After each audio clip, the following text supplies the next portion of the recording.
Share two quick stories with you, which I'm sure all of you will know. The first one is about David and the Amalekites.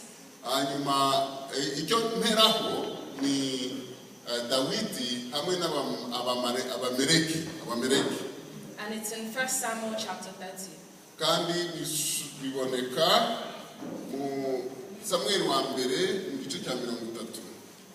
And as the story reads, while David was out fighting,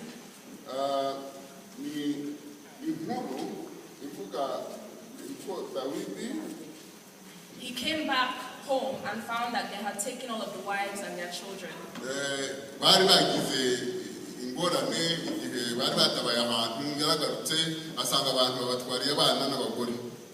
And in verse 4 it says, so David and his men wept aloud.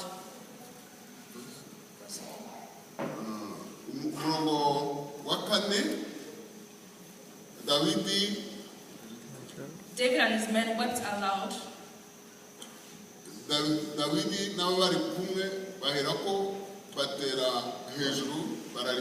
Until they had no strength left to weep.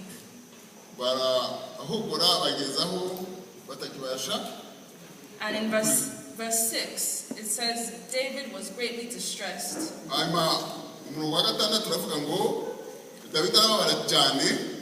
Because the men were talking about stoning him. Each one was bitter in spirit because of his sons and daughters.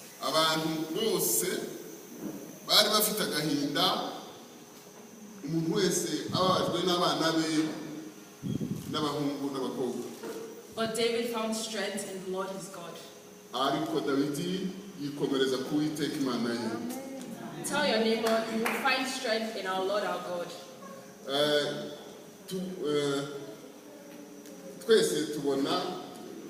Strength in the Lord our God.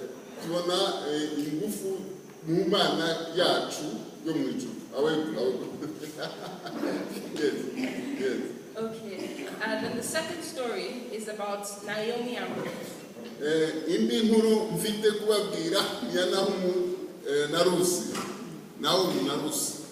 I'm sure everybody knows the story very well.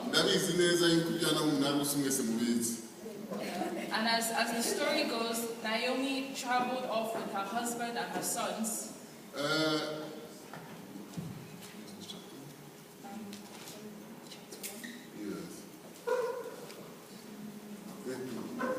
Okay, and by the time she came back home to Bethlehem, her husband and both sons had passed away.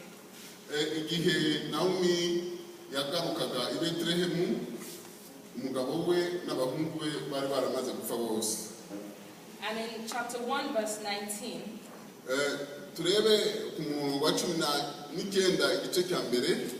it says that the whole city said, can this be Naomi?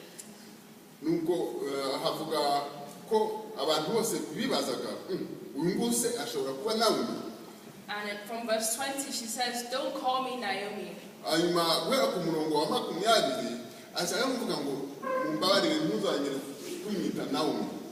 And it's interesting because Naomi actually means pleasant and delightful.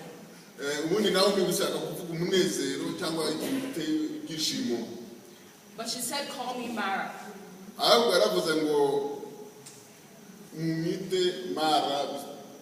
Which means bitter and sadness.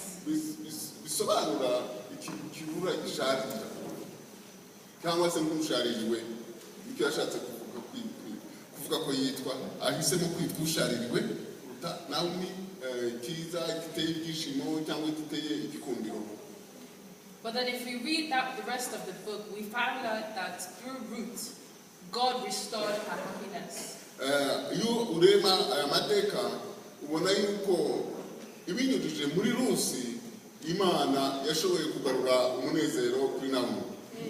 Ruth went on to marry Boaz and they had a child.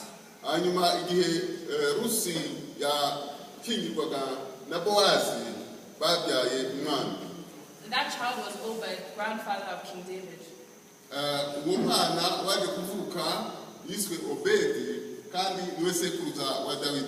in the lineage of Jesus Christ.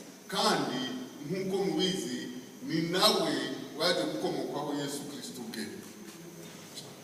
Could she have known that through such hard times joy was coming?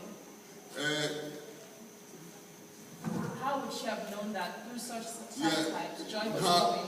Nubwo nyine banyuze muri ibyo ngibyo hari umunezero wari mu nzira. But her small act of faith to go back home was not unnoticed by God. Icyagombaga n'akantu gato cyane ko kwizera bagombaga gukora kugira ngo ibyo bisohore. God saw what had happened to her, but he had not lost track of his plan for her life. Imana yabonye ibyamubayeho ariko byari mu mugambi w'Imana ku mibereho ye. Regardless of what is going on, we cannot lose hope in God. Niyo tutitaye nitutita ku bitubaho byose tugakomeza kwizera Imana. And at the end of the story, she was no longer Mara, she was no longer bitter. Uko byaje kurangira Naomi ntabwo yakomeje kuba ushariwe nk'uko yavuze ngo bari kuba bamwita. But she was Naomi again, she was joyful, she was delighted. Yongeye kwitwa Naomi mukuri kuko umunezero waragarutse abumuyagikundiro nk'izina ry'Imana. God will turn your sadness into joy. Imana ifite ububasha bwo guhindura umubabaro wawe n'agahinda kawe ikabihindura umunezero.